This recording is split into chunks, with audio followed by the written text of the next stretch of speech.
Les cieux sur la terre, les visibles et les invisibles, trône, dignité, domination, autorité, tout a été créé par lui et pour lui.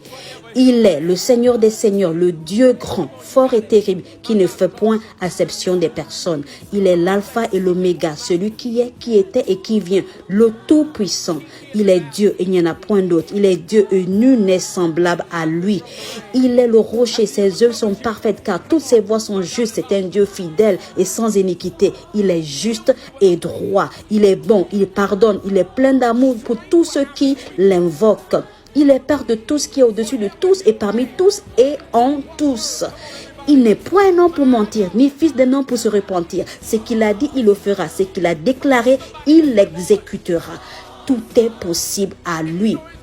Dieu t'aime, il a compassion de toi, il se soucie de toi, il est cette source inépuisable de paix, de joie, de bonheur. Puise à sa source. Penser. Être sous l'emprise de la pensée, c'est ne plus être libre. Il faut différencier la pensée utile, qui nous permet de nous aider dans nos actions ou de ne pas répéter nos erreurs, et la pensée compulsive, qui sont des pensées non contrôlées et qui nous donnent aucune information utile. Lorsqu'on pense au passé, on remplit notre présent de notre passé. Ça crée une dissociation mentale. Nous créons un moi virtuel qui occupe la place du moi réel, du moi présent. La solution, remplacer la pensée par la présence. Crée des choses. Crée des choses dans ton esprit avant qu'elles deviennent réelles et qu'elles se matérialisent. Par exemple, tu es un athlète de haut niveau, tu vas en compétition. Est-ce que tu espères la victoire? Si tu l'espères, tu laisses place au hasard. Si tu la crées, tu augmentes tes chances de réaliser ta victoire. Tu peux la créer métaphysiquement, en la visualisant, en l'imaginant, en te sentant comme si c'était déjà fait. Et tu arrives sur le ring, en compétition, tu es confiant. Tu as la certitude d'y arriver et tu y arrives finalement. Mais quand tu y arrives, tu n'es même pas surpris parce que tu l'avais créé à l'avance. Tu n'as pas espéré, tu n'as pas laissé place au hasard. Tu as pris le pouvoir sur ton destin. On n'a plus conscience aux véritables richesses de la vie. Et on n'achète pas tout avec l'argent. On achète une maison, on n'achète pas un foyer. On achète des médicaments, on n'achète pas la santé. On achète des plaisirs, on n'achète pas le bonheur. On fabrique son enfer et ses souffrances, parce qu'on est inconscient, on est ignorant, comme la pensée crée et attire. Tous les éléments auxquels nous pensons, eh bien, nous attirons tout ce que nous pensons négativement et nous faisons de notre vie une vie de souffrance, de frustration, de misère et de maladie et de guerre. C'est l'enfer. Et on cherche, parce qu'on n'est pas heureux. Et la souffrance et la maladie sont là pour nous réveiller. C'est le voyant rouge qui s'allume.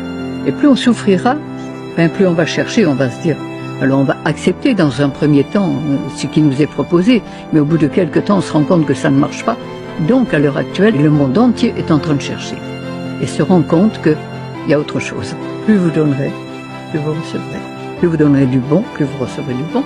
Plus vous donnerez du mauvais, plus vous recevrez du mauvais.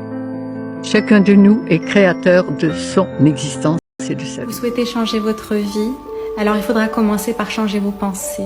Les modifier en tout cas, en être plus présent, plus en conscience, se concentrer sur le positif, sur l'amour. Vraiment, c'est très important. Il faut que plus de 51% de vos pensées soient positives et empreintes d'amour. Si vous voulez que l'univers vous renvoie cet amour, soyez dans l'amour. A dit à Abraham, regarde les étoiles. Pourquoi il lui a dit de regarder les étoiles? Il lui a dit, regarde les étoiles, aussi nombreux sont les étoiles, seront le nombre d'enfants que tu auras. Parce que Abraham, son plus grand désir, c'était avoir des enfants. Il avait tout. Une femme qui l'aimait, toutes les richesses qu'il pouvait imaginer, le respect de ses pères. Mais il disait au Seigneur, Seigneur, tu m'as donné tout ça là. Mais j'ai pas d'enfants. À quoi bon? Et donc Dieu lui a donné une image de regarder les étoiles. Pourquoi? Parce que Dieu sait combien est puissant ce que nous voyons, ce que nous imaginons. Il y a de la puissance dans ton imagination. La Bible dit que tu es tel quelles les pensées de ton âme. Et les pensées de ton âme, ce sont aussi des images que tu vois. Comment est-ce que tu te vois? Qu'est-ce que tu penses que tu es? Comment est-ce que tu te vois dans l'avenir? Quelle image as-tu de toi? Qu'est-ce que tu es en train de créer avec tes pensées? Parce que tes pensées sont puissantes et elles créent aussi ta vie. Et ce qui sort de ta bouche, est une preuve, est le fruit de ce que tu penses. Alors pense pense des choses positives. Tout ce qui est vertueux, tout ce qui est bon. Crois que tu vas y arriver, que ta famille est heureuse, que tu es la meilleure, que tu es belle, que tu vaux la peine que tu es ce futur médecin ou ce futur whatever you want to be, quoi que ce soit que tu veux être. N'utilise pas ton imagination pour imaginer des choses négatives dans ta vie, mais utilise ton imagination pour créer des choses positives parce que ton imagination est puissante. Alors, je crée la vie de mes rêves. Je suis libre, je prends ma vie en main et j'avance vers mes objectifs. Moi, j'ai peur de ne pas trouver l'amour. La peur. J'ai peur de manquer d'argent. J'ai peur de ne pas pouvoir payer mes factures. J'ai peur de perdre mon travail. J'ai peur de me lancer dans quelque chose d'autre. J'ai peur. C'est normal. Mais comment tu travailles dessus? Qu'est-ce que tu fais par rapport à ces peurs? Si tu continues à dire, à écrire, à penser que tu as peur de tout ce que je viens de dire ou juste d'un élément, cette peur à un moment donné risque fort de se concrétiser dans ta vie. Parce que la pensée est créatrice. Tout ce que tu penses, tu le crées dans ta vie. Si tu sèmes des pensées de peur, tu vas récolter tout ce qui va avec. C'est bête, hein? Mais quand tu plantes des poireaux, tu récoltes pas des carottes. Tu plantes des pommes de terre, tu auras des pommes de terre. Donc si tu plantes la peur de perdre ton travail, de ne pas avoir l'amour, c'est ce que tu vas avoir. Alors travaille sur ces peurs et travaille surtout sur ta confiance. J'adorerais pouvoir faire venir le David de 15 ans et lui dire juste regarde ce qui est possible avec du travail tous les jours, avec des défis tous les jours. Regarde ce qui est possible à partir du moment où tous les jours tu fais un truc qui te fait peur. Et ce qui est magnifique, c'est que quand les gens me disent mais comment t'as pu oser monter sur scène faire un spectacle, c'est qu'en fait on se sous-estime. Jamais j'aurais pu penser faire ça. Sauf que tu lèves la main en cours et puis après tu dis bah ça va. Puis après tu dis je vais aller parler à des nanas. Alors au début c'est juste pour leur demander l'heure. Et mes potes ils me disaient mais ça sert à rien, t'as couché avec aucune nana. Je dis ouais, mais c'est pas le truc, je suis en train de me donner confiance. Et c'est un truc de malade à quel point on sous-estime qui on peut être. Parce que souvent on se dit oh, mais je serais jamais capable de faire ça. Mais si t'es capable. Moi c'est vraiment ce qui compte le plus pour moi. Que les gens entendent leurs rêves à l'intérieur d'eux et fassent tous les jours des tout petits trucs. Et c'est un truc de malade la vie. Tu peux Règle pour vivre en paix. 1. N'attends rien des autres. Tu ne seras jamais déçu.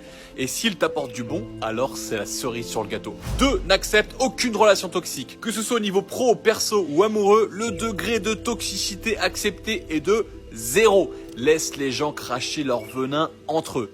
3. Ne fais la compétition qu'avec toi-même. Chacun son histoire, chacun son chemin. Le vrai challenge est dans le miroir. 4. Accepte tes imperfections. Reconnais ce qui fonctionne le moins chez toi. Pardonne-toi et avance le cœur ouvert. 5. N'en fais pas une affaire personnelle. Si quelque chose ne se passe pas comme prévu, ne te place pas en victime et cherche le cadeau dedans.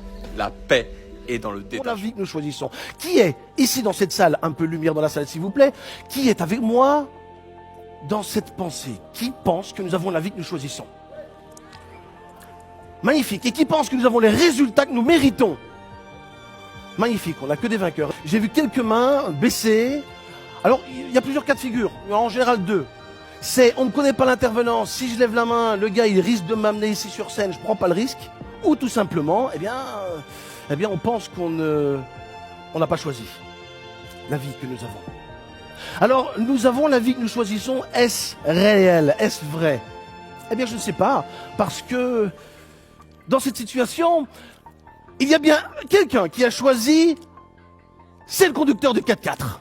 Lui, il a vu la flaque, il a repéré les 2 jeunes filles, il s'est dit, j'y vais, je vais m'éclater. Il a choisi, oui. Vous savez, c'est le genre de photo qu'on appelle la seconde avant le drame. C'est-à-dire que ces 2 jeunes filles, là derrière moi, il y en a une qui commence à sentir les premières gouttes, qui commence à s'imaginer qu'il peut se passer un truc. La deuxième n'a encore aucune notion de ce qui va lui arriver. Ont-elles choisi ce qui leur arrive? Pas vraiment. Ensuite, ce pauvre bestiau. Ce matin, quand il s'est levé, quand il est sorti de son panier, tout content de sortir, faire son premier pipi, est-ce qu'il s'imaginait un instant qu'il ferait une rencontre impromptue à un endroit encore moins improbable? L'a-t-il choisi? Je pense pas. Et puis il y en a pour certains pour qui les journées commencent vraiment très très mal. Selon une étude, il est démontré que, à hauteur de 87%, nous vivons tous les mêmes événements de vie. Tous. Des chercheurs se sont penchés sur des personnalités optimistes, des personnalités heureuses et des personnalités chanceuses et se sont demandé pourquoi il y a des gens plus optimistes que d'autres, pourquoi certains ont plus de chance que d'autres, pourquoi certains sont plus heureux que d'autres et pourquoi certains ont plus de succès que d'autres.